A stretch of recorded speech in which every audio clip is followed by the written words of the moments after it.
ब्रह्मचारी को चाहिए कम से कम 2 बार स्नान, नहीं त्रिकाल स्नान।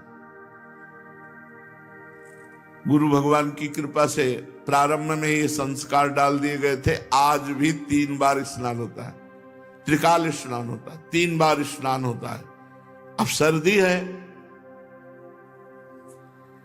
और गंगा जी का स्नान 3 बार, और जटाएं हर समय भींगी रहती, वो टपकती रहती थी। कोई तौलिया थोड़ी थी कि पोंछ ले, वो वही एक अचला, चाहे पोंछ लो चाहे ओढ़ लो। अरे मस्ती, वैराग्य की एक मस्ती होती। प्रतिदिन 2 बार स्नान।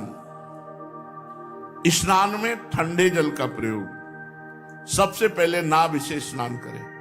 नाभि से ऐसे जल यहां नाभि में डाले, 2-3 कमंडल ऐसे, और फिर स्नान करें। ऐसा ब्रह्मचर्य के लिए अत्यावश्यक। एक क्लिप आई थी पंडित गया प्रसाद जी की, तो वो भी स्नान कर रहे थे, तो पहले यही डाला था नाग में। उनका बाबा शास्त्रीय पद्धति के अनुसार ही स्नान कर रहे। साबुन, सोडा, ये जो फैक्ट्रियों में बनते हैं, इनसे शरीर साफ करने की जरूरत नहीं है। यदि आप तेल नहीं लगाओगे तो रोज रज लगती शरीर में।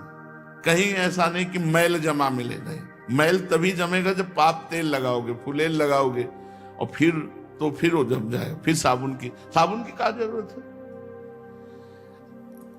अगर जटा साफ करनी है, जैसे रीठा है, ऐसे पवित्र चीजें हैं, इनसे साफ कर लो। या भाई कोई पवित्र आती हो ऐसे पदार्थ, तो भाई साफ कर। अब महाकुआ साबुन लगा के ब्रह्मचारी, रजोगुण चढ़ेगा, काम भावना जागृत होगी, भजन। अरे इससे राग हटाना है भाई, इससे राग हटाना है। त्वचा स्वयं साफ रहेगी यदि आप तेल मालिश नहीं करते। और तेल की जरूरत क्या है? जब ब्रह्मचर्य है तो तेल की जरूरत क्या है? ठंडे पानी से नित्य नहाना ब्रह्मचारी के लिए अत्यंत आवश्यक है। सर्दी अब शुरू नहीं हुई, वो गीजर से स्नान शुरू हो गए, साधना हो रही। अगर नदी प्रवाह में स्नान किया जाए तो और उत्तम है। और यह घोर अंधेरे में, जहां बिजली नहीं, कुछ नहीं, और गंगा जी में 3 बजे जाके खड़े हो गए, 4 बजे तक खड़े रहे, शरीर कांप रहा है, बस मंत्र जाप करते हुए मस्ती से बाहर निकले। स्नान भोजन के पहले और भोजन के 3 घंटे बाद। भोजन के बाद तुरंत कभी स्नान न करे, या ना स्नान करके तुरंत भोजन में न बैठे। इन सब से ब्रह्मचर्य पुष्ट होता है।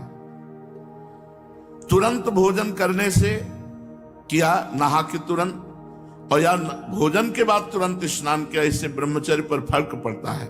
पित्त बढ़ जाता है और ब्रह्मचर्य की हानि होती है। रोगी, दुर्बल, नाजुक, यदि पहले से आपका शरीर है तो फिर गुनगुना पानी कर लीजिए।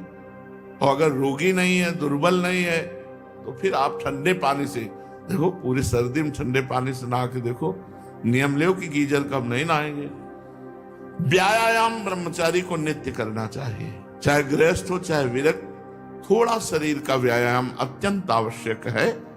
कसरत हमें एक पूज्य बुजुर्ग सिखाते थे, दवा कोई वर्जिश से बेहतर नहीं। वर्जिश माने कसरत। दवा कोई वर्जिश से बेहतर नहीं, नुस्खा है कम खर्च, बाला नसेन, शक्ति बढ़े फुर्ती लहे, चोट न अधिक पिराए, अन्न पचे चंगा रहे, कसरत सदा सहाय।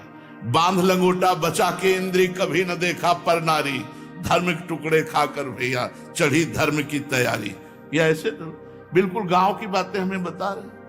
बांध लंगोटा बचा के इंद्री, कभी न देखा पर नारी, धर्म के टुकड़े खाकर भैया चढ़ी धर्म की तैयारी। ऐसे थोड़ी परमार्थ पथ पे चला जाता है।